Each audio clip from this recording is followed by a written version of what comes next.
A galactic empire is basically the most arrogant sentence a species can write. We figured it out. We solved the problem of scale. Not just one world functioning, but tens of thousands, maybe even millions, all synchronized across distances that make real-time human intuition essentially useless. The fantasy is that once you get big enough, you become permanent. You stop being a country and you become a climate, something people are born inside, more like weather. But the thing about weather is that it changes, and when it changes at an imperial scale, it doesn't just rain, it floods. What fascinates me is that galactic empires usually don't fail because of one dramatic villain twirling a mustache in the throne room. They fail because they become a system so complex it can only be managed by rituals, bureaucracy, and simply stories that people tell themselves to keep the anxiety down. Information arrives late, decisions get made for the wrong version of the present, incentives drift, local problems turn into distant rumors. The empire still looks solid from the outside because the lights are on, the fleets are flying, the paperwork is immaculate potentially, and that is exactly why the collapse catches everyone off guard. And then there's always this friction between the human scale and the galactic scale. At the human scale, you can imagine leadership and reform, a good ruler versus a bad ruler, brave rebellion, a brilliant plan. But at the galactic scale, you're dealing with time as an enemy. You're dealing with supply as essentially ideology. You're dealing with distance as a law of physics that you simply cannot negotiate with. So you can have a capital that feels eternal. You can have a world like Trantor from Foundation that looks like the final form of civilization and still be one bad feedback loop from collapse. Science fiction is showing us that you can have society that thinks it's outgrown history and still be dragged right back by logistics, by ecology, and by the simple fact that humans don't become wiser just because their map got bigger. This video will be a compilation of some of my previous videos circling around the question of, in science fiction, why do galactic empires fail, and why do they keep being rebuilt anyway? If you've been following the channel for a while, you might have seen some of these videos, but some of them you may have not.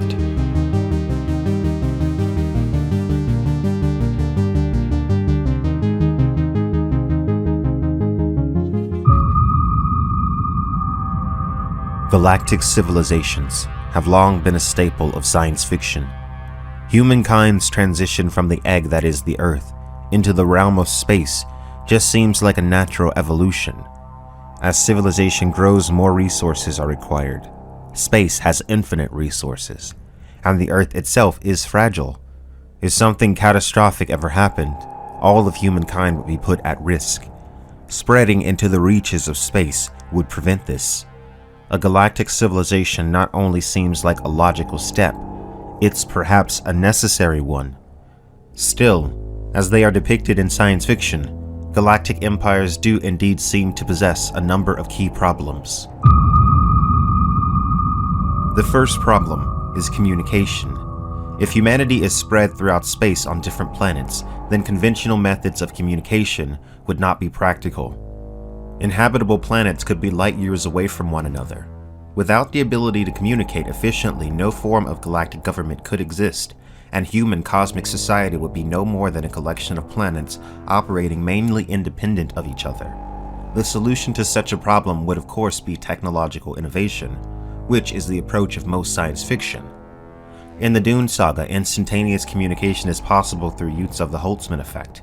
The Holtzman effect is a fictional scientific phenomenon discovered by Abraham von Holtzman, according to the Dune Encyclopedia. It allowed for instantaneous communication between distant worlds.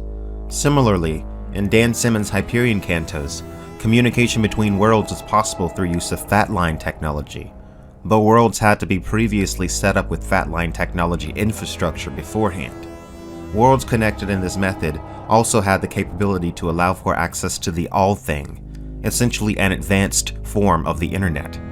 Fatline technology had been gifted to humanity by the Technocore, and only they had an intimate understanding of how exactly the technology worked. Cixin Liu's Remembrance of Earth's Past trilogy solves the problem of communication with technology involving the phenomenon of quantum entanglement. This method, unlike the one appearing in Dune, Hyperion, and in most other science fiction series, is actually based upon real scientific principles. Quantum entanglement is also sometimes referred to as the quantum non-local connection, is a property of a quantum mechanical system in which two particles can be linked together in such a way that one cannot be described without full mention of its counterpart. This is true regardless of the particles' physical distance from each other in the universe. The next problem is commerce and travel. Similarly to the problem of communication, commerce and travel would be necessary for a galactic society to function. It's practical to assume that some worlds would possess resources that others did not. Some would be agriculturally oriented.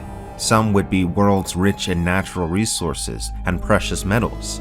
If trade between worlds is not possible, then there really is no cosmic civilization at all, for trade is a fundamental aspect of all civilization. If humans cannot travel between worlds in a reasonable amount of time, it would be near impossible for any kind of interplanetary culture to develop. In the Dune universe, the time before the Guild, whose navigators could navigate the vacuum of space, was a dark age. After the fall of the machines, mankind could no longer move safely throughout space, as they could not avoid obstacles. This made space travel often deadly. The emergence of the Guild was so significant in the revitalization of the declining empire that their calendar was reset after its formation. The time before the Guild was given the epoch BG, before Guild, and AG, after Guild. Beyond this, without the ability to move freely throughout the universe, a civilization becomes vulnerable in other ways. Cixin-Lu's Remembrance of Earth's trilogy depicts the human race's struggle to acquire faster-than-light travel. In the books, you see the helplessness of a civilization without the ability to move efficiently throughout the cosmos. In a universe potentially populated with billions of other civilizations, the danger extends greatly. Without the ability to escape enemies and natural disasters, the species is a sitting duck among piranhas. In some series, such as Hyperion, there are certain issues associated with specific kinds of space travel.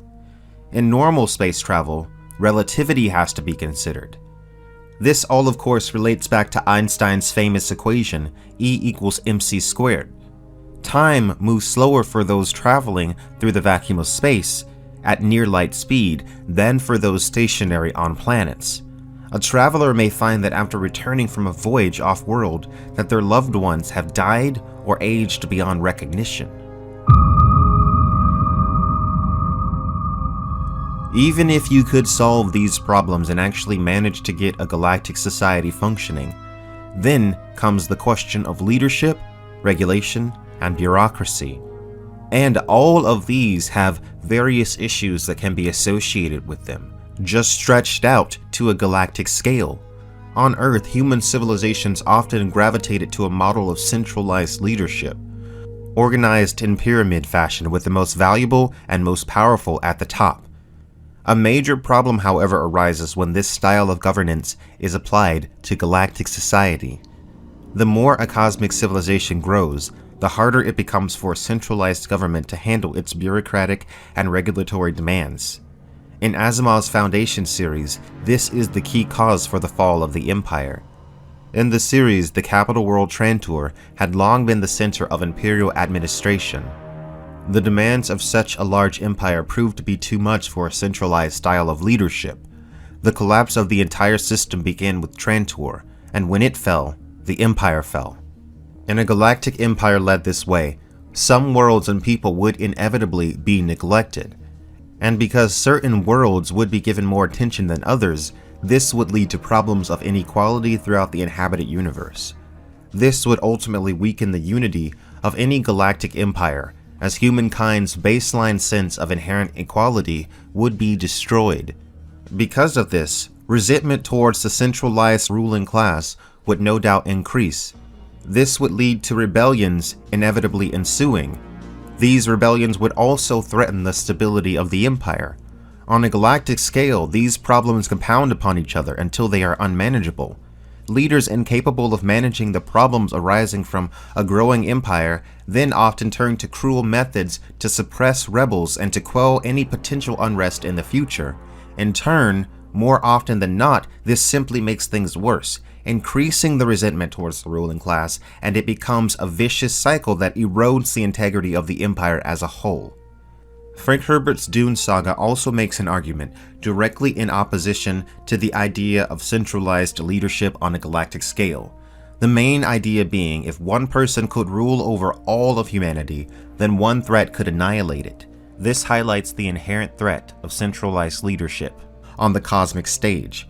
The magnifying effect that power and influence has on the actions of certain individuals is amplified. Instead of an individual's actions potentially affecting an entire country, the whole of humanity is affected. This was the effect with Trantor in Asimov's series, and the same principle is also demonstrated in Cixin-Lu's series with the concept of the wall facers and later the sword holders. Of course, there are always workarounds to these problems, and many science fiction series have shown examples. Still, often much of the conflict and driving narratives of many science fiction series are tied to the inherent problems which arise when humanity attempts to exist on a galactic scale. And add that to the fact that sci-fi empires are often governed in an archaic manner. Why does there need to be an emperor?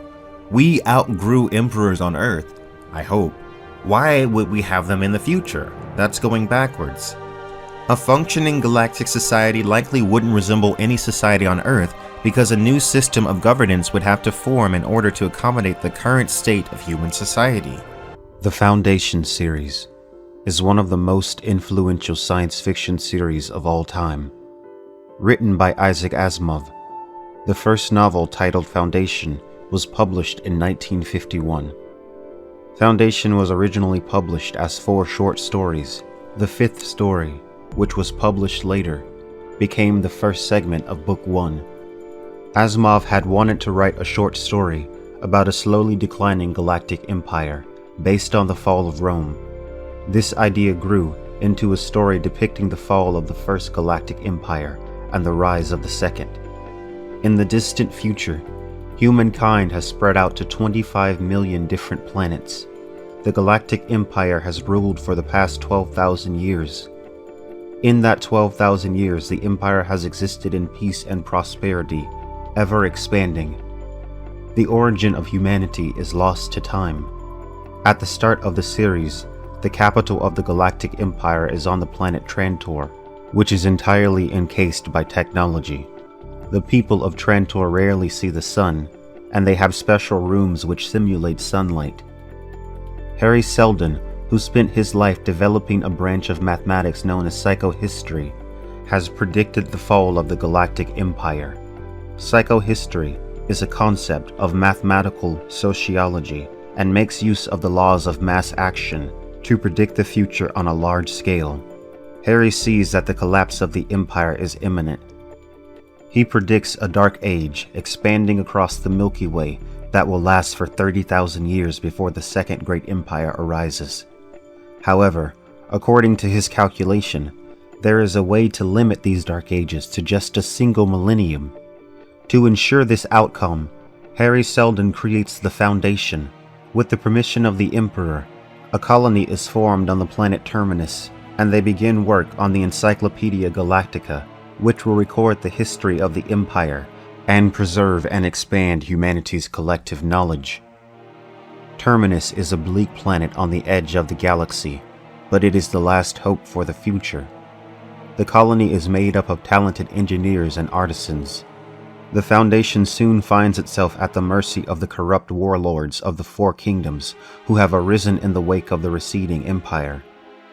In the beginning, according to Seldon, it was the encyclopedia that somehow would prevent the 30,000-year interregnum.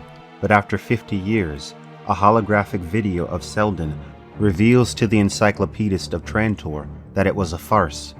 The true purpose of the Foundation is actually to form the center of the Second Galactic Empire.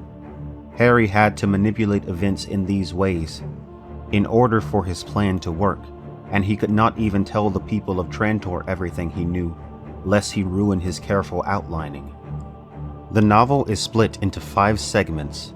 The first segment is called The Psychohistorians, and it deals with Harry Seldon and his subtle manipulation of the Committee of Public Safety into helping him establish the colony on Terminus. The second part is called The Encyclopedist. It deals with the growing unrest of the colonists who do not work on the encyclopedia.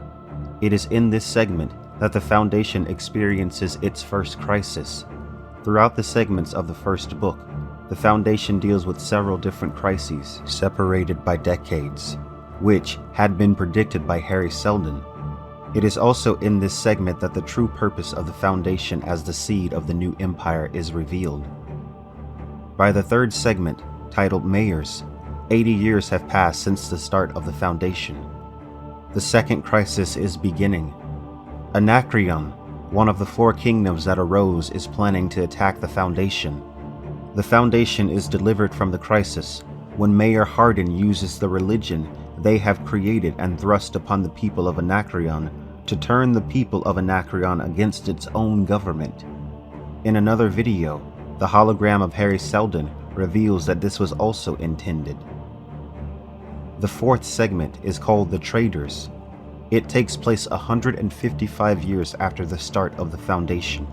It deals with trader Linmar Ponyetz, who has been sent by the Foundation to bargain with the elders of the planet Ascone after a fellow trader has been arrested and sentenced to death after attempting to sell illegal goods. The final segment of the book takes place several years after The Traders and is called The Merchant Princes. The Foundation has become very powerful. They have subdued and subjugated the neighboring four kingdoms and have expanded their technological and commercial empire throughout many stellar systems. Harry Seldon knew he was dying at the beginning of the book. The Foundation was his legacy. Thanks to his complex discipline of psychohistory, he was able to predict the behavior of the masses over time, and he timed it perfectly, leaving future generations instructions in order to avoid thousands of years of the Dark Ages. Foundation is not only science fiction, it is political fiction. Foundation, like Dune, also explores how people can be manipulated through religion. Character development is not the focus here. There are large amounts of technical and scientific details, and many schemes and plots within plots. The book centers around the leaders of, and the people of the Foundation itself, mostly on the planet Terminus. Throughout the book, the Foundation threatens, manipulates, and employs divide and conquer tactics to fight against those who would attempt to seize their resources. Interestingly enough, this is accomplished all without violence. Violence is the last refuge of the incompetent. The Foundation is built around this mantra. It is in fact the main theme of the entire book. Knowledge, when used correctly, is the far better weapon. Foundation is a pillar of science fiction, and a must-read for all those who love the genre. The Foundation series has 7 books dealing with the fall of the old empire and the rise of the new one. The final book in the series was published 35 years after the original was published. The novels span over the course of many centuries and create the blueprint for all galactic empire seen in science fiction since. The work of Isaac Asimov is finally being adapted in a way that it never has before. And no, I don't mean the iRobot sequel with Will Smith returning as the lead actor. Please be a rumor! Apple TV is adapting his most famous work, the Foundation series, into a TV show. The original Foundation trilogy presented what is considered to be pretty much the first ever detailed depiction of a galactic empire.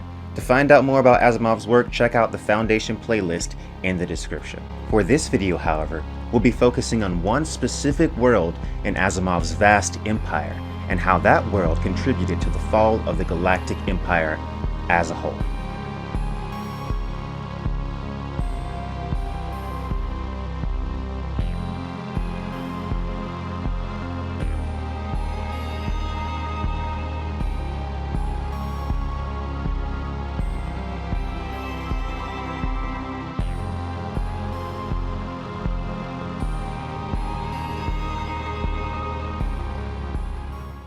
Asimov is to science fiction what J.R.R. Tolkien is to fantasy. As I said, Asimov's Foundation series is his most famous work, but the 7 books in the Foundation series contain only a small fraction of the story of Asimov's universe. The Empire series includes 3 books and 1 short story, and Asimov's Robot series consists of 6 books and 37 short stories. Asimov's science fiction universe is undoubtedly one of the most expansive ever created.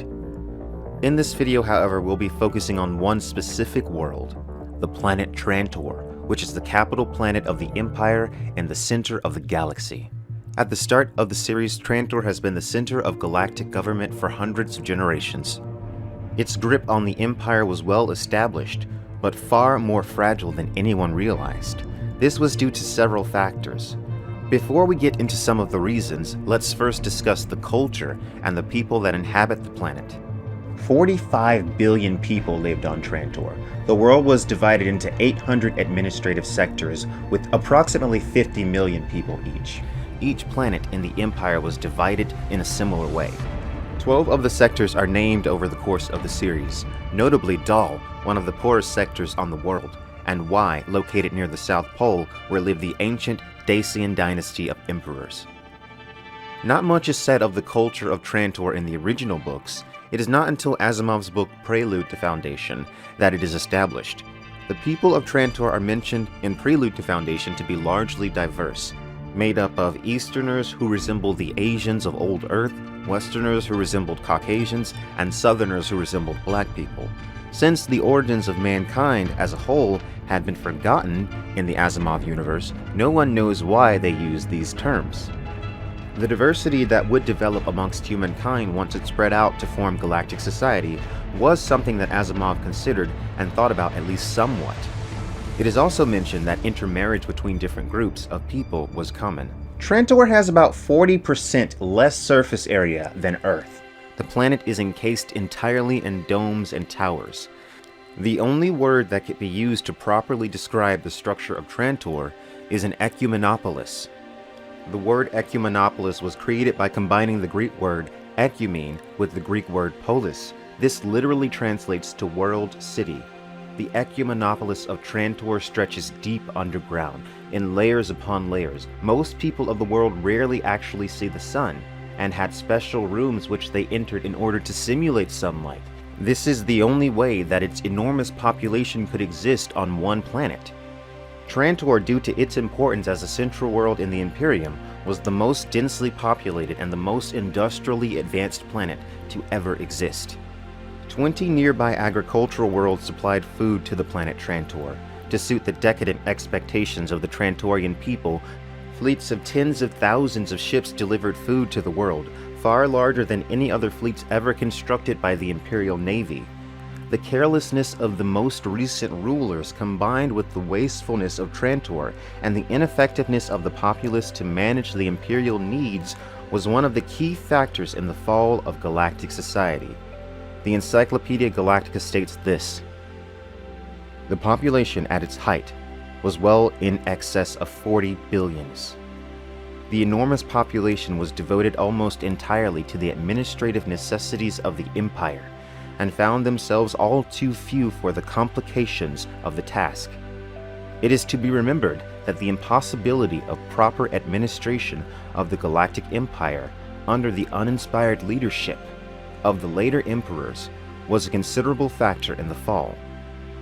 Daily fleets of ships in the tens of thousands brought the produce of 20 agricultural worlds to the dinner tables of Trantor. Its dependence upon the outer world for food, and indeed for all necessities of life, made Trantor increasingly vulnerable to conquest by siege. In the last millennium of the Empire, the monotonously numerous revolts made emperor after emperor conscious of this, and the imperial policy became little more than the protection of Trantor's delicate jugular vein. At some point in history, the world Trantor had actually been able to mostly supply its own food. The book Prelude to Foundation mentions full oceans and farms and gardens of all kinds surrounding the planet, including vast microorganism farms. Food was important almost exclusively for lavish indulgences, which was a tiny fraction of most imports. It's true that we import considerable quantities of food, But that's mostly luxury items, and we export considerable waste, carefully treated into inoffensiveness as imported organic fertilizer, every bit as important to other worlds as the food is to us. But that's only a small fraction of the whole. It is? Yes. In addition to fish and the sea, there are gardens and truck farms everywhere, and fruit trees and poultry and rabbits and vast microorganism farms, usually called yeast farms, though the yeast makes up a minority of the growths. And our wastes are mostly used right here at home to maintain all that growth. The loss of food sustainability on Trantor of course led to their dependency on other worlds in order to survive, which is ultimately a key weakness for the world and in turn the Empire itself. This, coupled with the fact that the world is simply incapable of managing an empire of such a large scale, was essential to the Empire's fall. Trantor being cut off from its supplies would exacerbate what was already a problem. Considering things that occur later in the books as well, which I will not spoil in this video, Asimov seems to be making a statement about the inherent problem with centralized government. Not only is Trantor the center of Imperial administration, it is quite literally in the center of the galaxy. Though the singular rule of the planet Trantor worked well for many generations, the continued expansion of the human universe became too much to be maintained and orchestrated from a singular place. Decisions and whims made on Trantor had tremendous rippling impact on the whole of galactic society. The lack of structural upkeep throughout the Empire also led to the collapse of infrastructure and an increase in crime. The Empire could not be sustained. Trantor does not immediately collapse at the fall of the Galactic Empire, but eventually it too falls. About 200 years after the Imperial collapse, Trantor was attacked by multiple warring kingdoms, each vying for power within the fractured human universe. Trantor is destroyed in the process, and eventually almost no one other than the Hamish people inhabited the world. The Hamish lived amongst the ruins of Trantor's destroyed cities. They were farmers who cultivated the land and lived agrarian lifestyles. On a side note, reading about the Hamish people that inhabit the ruins of Trantor reminds me a lot of the various groups in Larry Niven's Ringworld series. In that series, there are Ringworld natives that inhabited the cities after a devastating event which led to the fall of the Ringworld. Since we're on the subject, to offer even more clarity, let's talk about how the same idea is depicted in another of my most favorite science fiction series.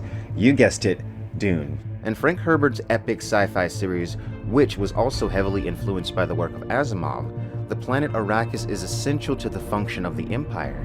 It is the only planet in the universe where the substance known as the spice melange is found. Spice is necessary for space travel. It extends life and heightens awareness. Many of the wealthiest throughout the Imperium are addicted. Melange is key to the function of the universe. Therefore, so is the planet Arrakis. If the production of spice stopped, the universe would crumble into a dark ages. Arrakis eventually does become the Imperial center, as House Atreides eventually governs the Empire from the world. The fate of the Empire being tied to Arrakis means that decisions on the world would have the same enormous effect that decisions made on the planet Trantor in Asimov's universe had. The effect of Paul Atreides' actions on the planet Dune were magnified by the fact that the events themselves took place on Arrakis. Dune and Foundation seem to essentially handle this idea in the same way. Both series seem to be making the same argument, criticizing centralized governments being in charge of making decisions for the whole of humanity. Both series seem to imply that humankind is better served by decentralized governments that operate by arbitration on a case-by-case basis. Or at least, maybe. I think it's time for some major spoilers for both series. So if you don't want to be spoiled, look away. But if you don't care, stay here.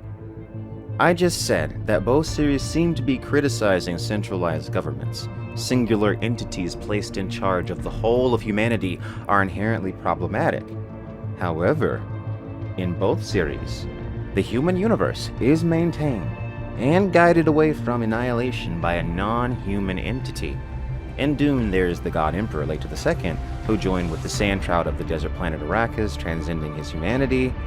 In Foundation, there is Daniel Oliva. Now, you can check out the full video I did on this character here. Daniel is an ancient robot from back when Earth was still inhabited. Throughout Asimov's books, he shows up in various disguises, carefully pulling the threads of mankind, in a millennia-long plan to shape the ultimate fate of mankind. If you are familiar with the God Emperor of Dune, then you can see how these two characters are similar. Both take the fate of mankind into their own hands and leads them into indefinite, continued existence. So maybe these series are not saying that a singular entity leading humankind is necessarily bad, just that it is impossible for one human, or even a centralized group of humans, and thus requires a god or an ultra-intelligence AI.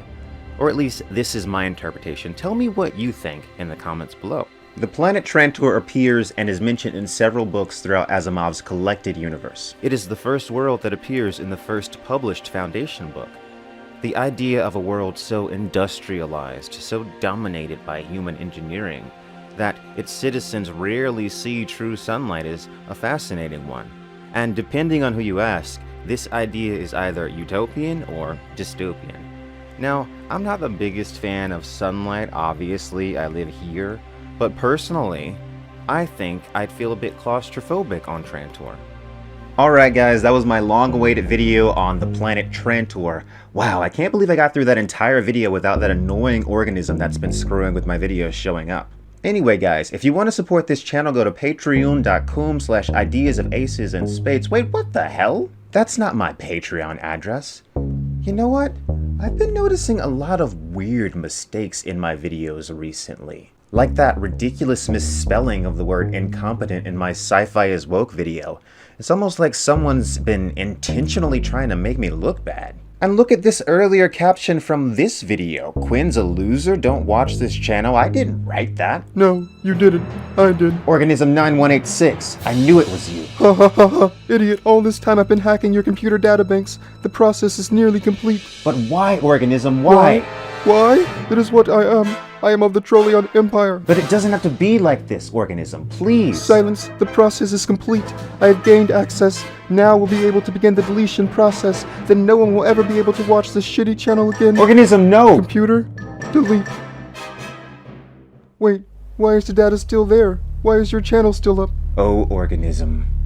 Even after all this time, you still have no idea how the game is played.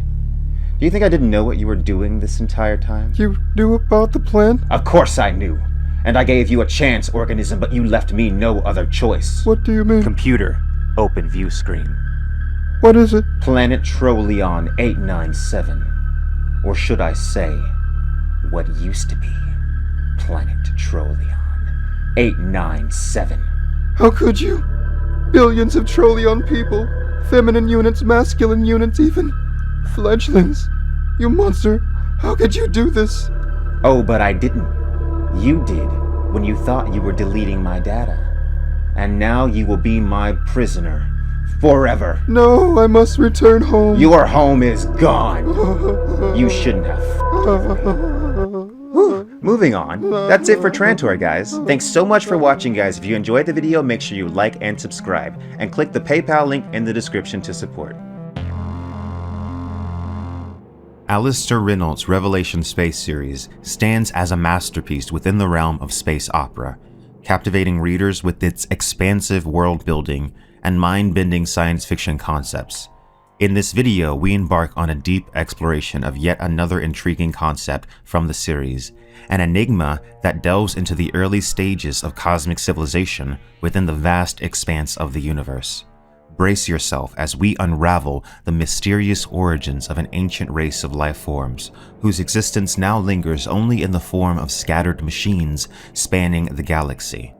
Designed with one sole and devastating purpose. However, I must issue a word of caution.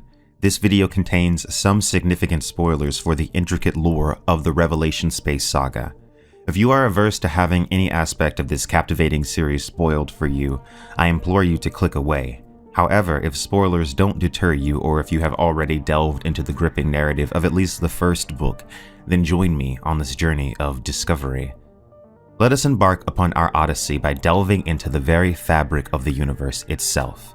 In the cosmic overture, there existed the singularity, a point of infinite density that held within it the entirety of existence.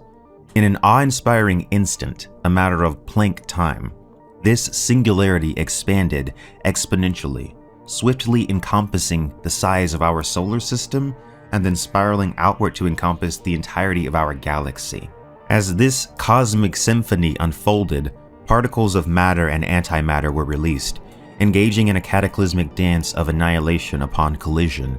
Yet, in the cosmic scales of fate, matter emerged triumphant, for it possessed a slight advantage over its antimatter counterpart, that being that there was simply slightly more matter than antimatter.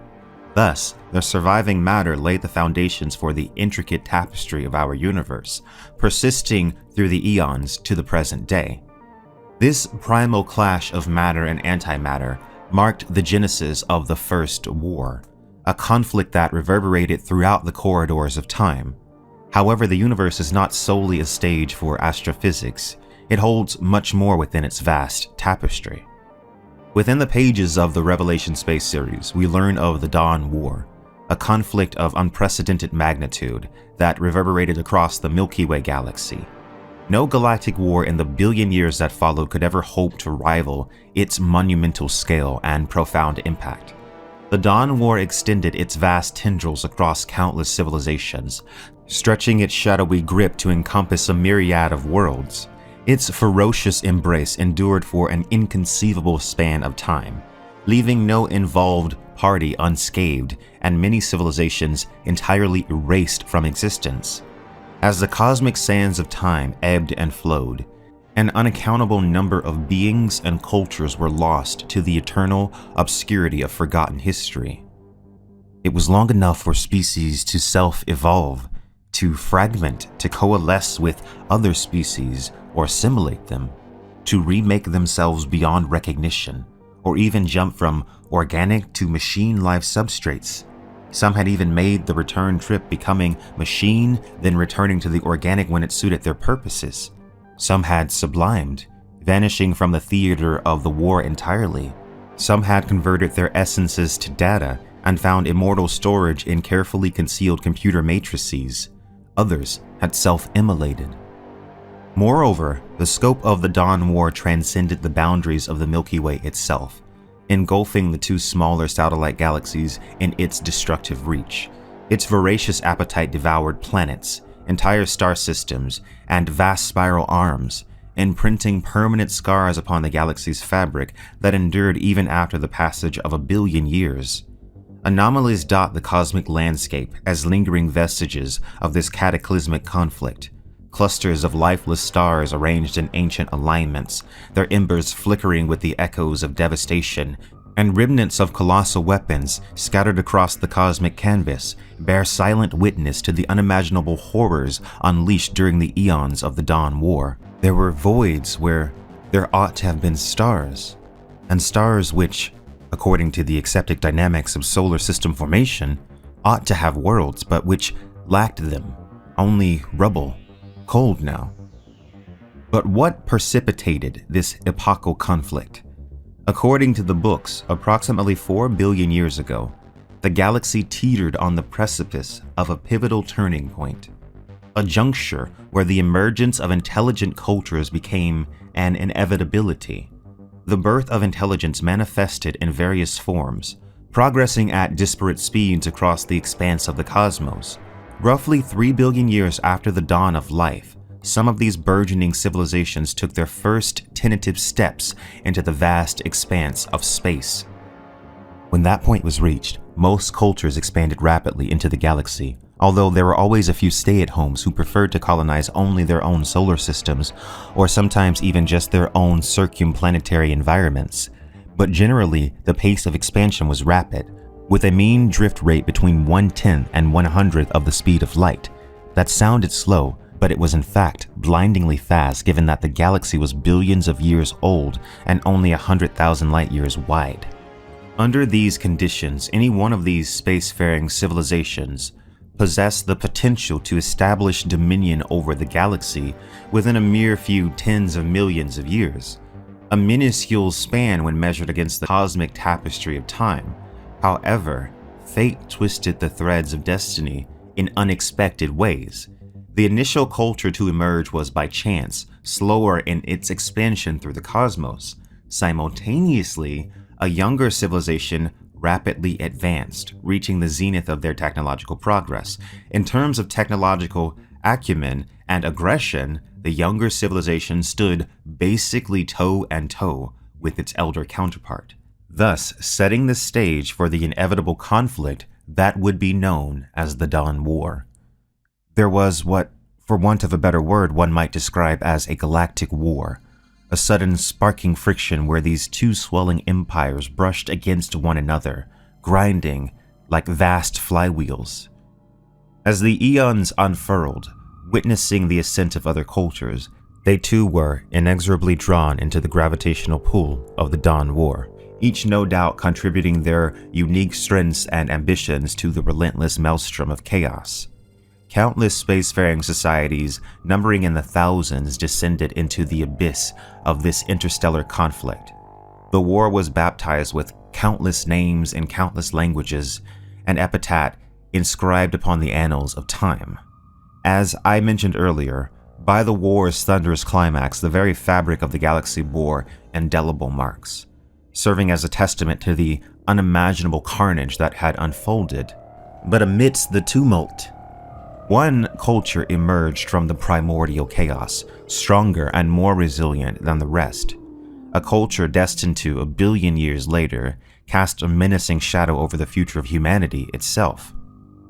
The true genesis of this dominant culture remains shrouded in the veils of uncertainty.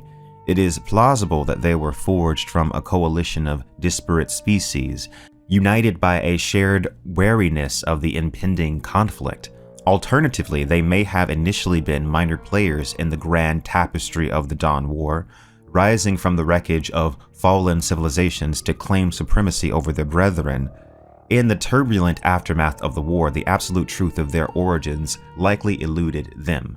Nonetheless, it was understood that they had been a chimeric species, a fusion of organic and mechanical components, and fascinatingly, they had chose to forgo the attribution of a name, existing in the annals of history and legend, only as the Inhibitors.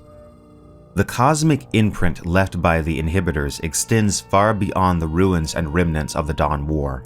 Operating as post-intelligent beings, devoid of consciousness as we understand it, the Inhibitors possessed a singular directive: to inhibit the proliferation of life throughout the galaxy.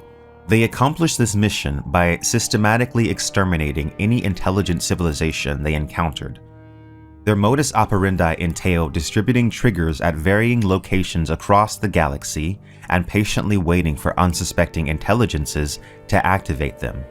Once triggered, these insidious mechanisms brought about the utter annihilation of the civilizations that had stumbled upon them. Crucially, it is vital to recognize that the Inhibitors' actions were not fueled by malevolence or desire for domination. They were a post-intelligent race, as I mentioned earlier. They operated entirely without consciousness. They sought to orchestrate the galaxy's journey through a monumental crisis, the impending collision of the Andromeda and Milky Way galaxies. As I elucidated in my previous Revelation Space video, this collision is an actual event slated to occur approximately 3 billion years, both within our real futures and within the Revelation Space books. The Inhibitors, in their enigmatic wisdom, sought to curtail the proliferation of intelligent life, ensuring the survival and harmony of the galaxy in the face of this impending cataclysm. The Dawn War, as depicted within the Revelation Space series, serves as a profound reminder of the ceaseless struggle for resources that underlies all life. Within this struggle lies the inexorable yearning for power, a hunger that drives the quest for control over others and ultimately dominion over the abundant resources that sustain existence. It is in the realm of science fiction that we can seize upon these seeming fundamental truths, expanding them to cosmic proportions.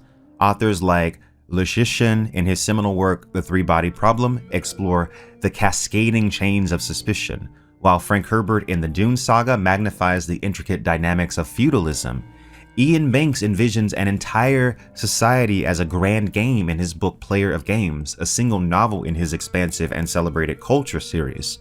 Science fiction offers us the extraordinary opportunity to ponder the profundity of existence, casting our imaginations wide to embrace the myriad possibilities of the cosmos and to consider the dark side of life in the universe and of humanity. Now I turn to you, dear viewers. Have you traversed the immense landscapes of Alastair Reynolds' Revelation space books? If so, what are your thoughts and impressions of this literary odyssey? Furthermore, I invite you to share your favorite works of science fiction, those novels that have ignited the fires of your imagination and propelled you into the realms beyond the mundane. Please do not hesitate to leave your comments below, and make sure you like and subscribe for more Quinn's ideas. Now, I've mentioned the famine times which occurred following the death of the god Emperor Leto II. But what exactly caused the famine times? What happened during the famine times, and how long did the famine times last? The Dune Encyclopedia refers to these times as the starvation times. In the book God Emperor of Dune, Leto describes the famines as a time when the guild would be largely helpless due to a lack of spice. None would escape the famines, not the poor, not the rich. There would be starvation on a level never before seen. There will be famines and hard thoughts. Here on Arrakis too? Here, there, everywhere. People will look back on my tyranny as the good old days. I will be the mirror of their future. But it will be terrible, she objected. She could have no other reaction, he thought. He said, as the land refuses to support the people, the survivors will crowd into smaller and smaller refugees. A terrible selection process will be repeated on many worlds. Explosive birth rates and dwindling food. The Empire had seen more than 3,000 years of stability prior to the famine, a stability mankind had never before known. When the God Emperor died, there was a political collapse of a macroscopic proportion. The effect went well beyond the political realm into the most essential economic aspects of human life. Leto's empire had been a collection of entangled economies, bound together by a central power. Leto had been that power. Many of these interlocking economies contain entire planetary systems. Others were limited to single worlds. Each of these economies depended on faster-than-light space travel in order to maintain themselves. But space travel required spice. During the rule of the God Emperor Leto II, the planet Arrakis had been terraformed. It was no longer referred to as Dune. The changing world's environment had led to the death of the sandworms, which meant that spice production had ceased as well. The God Emperor possessed a giant hoard of spice, which he gave out in minuscule quantities to regular recipients such as the Guild and the Bene Gesserit. The balance Leto had maintained here would be greatly skewed by his passing. At his death, he told Siona Atreides and Duncan Idaho where his spice was hidden. Sietch Tabor, an ancient Fremen dwelling place, once home to Stilgar. The Dune Encyclopedia suggests that though Duncan and Siona discovered the spice, they could not keep it. The Spacing Guild had plans in place for the death of the God Emperor, and were likely aided by the Bene Gesserit Sisterhood. They seized most of Leto's spice hoard. This conquest allowed the Guild to maintain power for quite some time, until the Tleilaxu found a way to produce spice within their axolotl tanks, and the Ixians created a method for spiceless space travel. The book Heretics of Dune seems to provide a somewhat contradictory account. Fish speakers had taken most of that melange, its hiding place revealed by the Idaho Gola, who had been the consort of the famed Siona. The record said subsequent searches had found more caches hidden behind false walls and floors. Before the Tleilaxu invention, however, the spice available throughout the human empire was minimal. There were small hoards kept by great houses, but these were irrelevant considering the grand scheme of things. The Dune Encyclopedia states, in terms of the economic health of the Imperium, Only the caches of the Sisterhood, the Guild, and the Emperor were important. The Famine Times was not technically caused by the spice shortage. It was actually caused due to the fact that after the human empire had grown accustomed to the rule and protection of the God Emperor, there was no obvious successor after his assassination. The passing of the Emperor, after over 3 millennia upon the throne, threw his government into a state of chaos from which it never recovered. Since Leto had been the victim of an assassination by plotters who had not planned beyond the death of their enemy, no clear successor to the throne was prepared to step forward. In the book God Emperor of Dune, Leto states that the fish speakers will follow Duncan Idaho after his death. The Dune Encyclopedia confirms that this is true. According to the encyclopedia, Duncan maintained control of the fish speakers on Arrakis, as well as some off-world garrisons. Siona herself kept the power on Arrakis through her connections with the Resistance and her connection to Duncan Idaho. The initial struggle of the Famine Times revolved around those who chose to follow the Duncan and Siona alliance, and those who chose to follow the Guild. This war was long and many suffered during it. There were regions of the galaxy that depended on an economy that was bound to the commerce networks of Leto's Imperium. Industrial regions that depended on their abundance of ores and minerals to trade for food were ignored during these times. This produced the famine. The populations of some systems shrunk by as much as 90%. Traders who dare visit such systems often told stories of cannibalism. These rumors were consistent. Once space travel was again restored by the Ixian invention of spiceless ships, the focus of mankind's great war shifted. The Guild was reduced to minor status within the Empire once the Tleilaxu managed to produce spice within their axolotl tanks. Their stores of spice rendered irrelevant. The new focus of war became religion. Since the worship of Leto II as God had been ingrained into his population for more than 30 centuries, it is hardly surprising that his religion came to form the focal point of the struggles, though transformed to some degree. Leto was no longer seen as a god, but as another messiah, such as his father had been. There also occurred some blending of elements from earlier faiths with the worship of the Atreides and their Fremen. Many in the Imperium completely rejected the remnants of Leto's religion. They did not recognize the sanctity of the God Emperor or Paul Atreides or their associated theologies. It turned out that the opposing forces, those who believed and those who didn't, were surprisingly even. This fact was obvious to both sides, and this even balance was the only thing that prevented a war, which very well may have destroyed all of humanity. The area around Arrakis was left to those who kept the old ways. The others, with the aid of Ixian ships, fled out into the scattering. None returned for 1,500 years. The book Heretics of Dune states that during the Famine Times, the planet Gamu had been ruined. It was rebuilt after the Famine Times by the people of Caladan. The encyclopedia states that Sietch Tabor had also been ravaged during the Famine Times. Many had become convinced that Leto had hidden a hoard of spice there after the Guild raid. The book Heretics of Dune also mentions the raids that occurred at Sietch Tabor. The Famine Times had seen violence here when desperate searchers wandered through this place. That might explain the bodies. Many had fought just for the chance to search Sietch Tabor. After the Famine Times, the Bene Gesserit Sisterhood emerged in the forefront of imperial politics and economics. The Imperium grew heavily reliant upon them, which is one of the reasons that when the Honored Matres returned, they struck hardest at the Bene Gesserit. The loosely organized confederation of planetary governments assembled after the Famine Times and the Scattering depended heavily on the Sisterhood for vital services and reliable communications, but old factions persisted. Chom, the Spacing Guild, Tleilaxu, remnant pockets of the divided gods' priesthood, even fish-speaker auxiliaries and schismatic assemblages. The divided god had bequeathed humankind a divided empire. all of whose factions were suddenly moot because of rampaging Honored Matre assaults from the Scattering. The Bene Gesserit holding to most of their old forms were the natural prime target for attack. So, Organism, what do you think of my new video? Pretty good, right? It was pretty cool, I guess.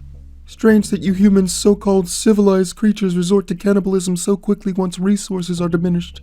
Well, it's true that hard times force humans to have to make hard choices. Even the Bene Gesserit are pushed to their most extreme in Heretics of Dune and Chapter House Dune. They're forced to do things they would have never considered before. Things they would have considered utterly unspeakable. What things? Well, they were pushed to use certain technologies. Ixion, Tleilaxu. Their numbers were greatly dwindling due to attacks by Honored Matre. They created Golas using axolotl tanks, and perhaps even stranger, they used Ixion technology to create cyborgs. Cyborgs? Yes, cyborgs. If you must know, in the book Chapter House Dune, the Mentat Duncan Idaho suggest that there was actually a reason that Leto II chose to allow Ix to continue to exist, knowing it was a threat to the indefinite existence of humankind. He suggests that the merging of mankind and machine had been Leto's plan the entire time. "Aren't you curious why the tyrant never suppressed Ix?" he asked, and when she continued to stare at him, "He only bridled them.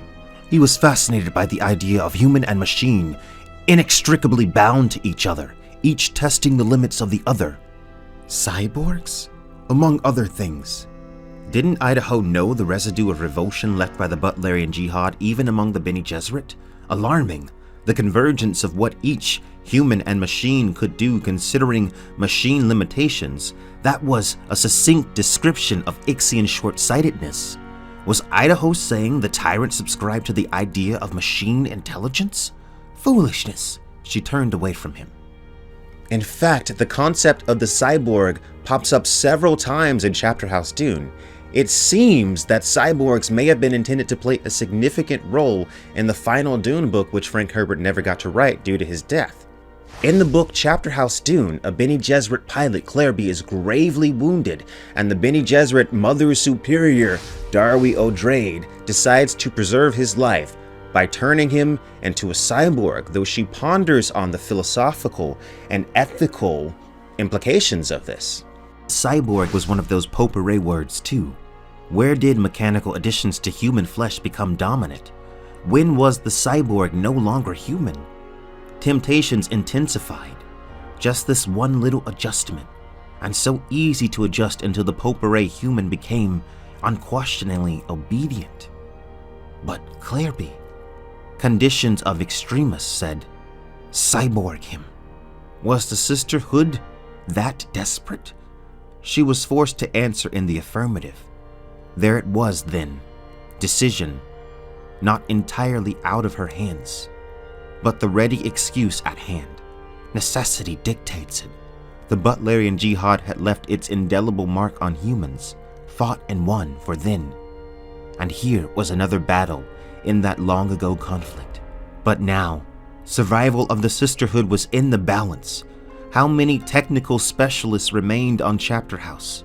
She knew the answer without looking. Not enough. O'Drade leaned forward and keyed for transmit. Cyborg him, she said. Clairby lives, but his face is replaced with a metal mask, and his eyes are just two glittering silver balls. Oh, that's pretty spooky. Spooky, maybe, but then again, perhaps it's just a part of the natural progression of humankind. Perhaps the merging of man and machine is the only logical future where we can extrapolate that humans can survive indefinitely. Anyway, Organism, thanks for checking out my video. I'm gonna go upload it now. See you later. Activate teleporter. Teleporting.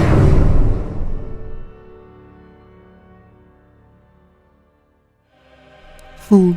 He's finally given me the key to destroy him.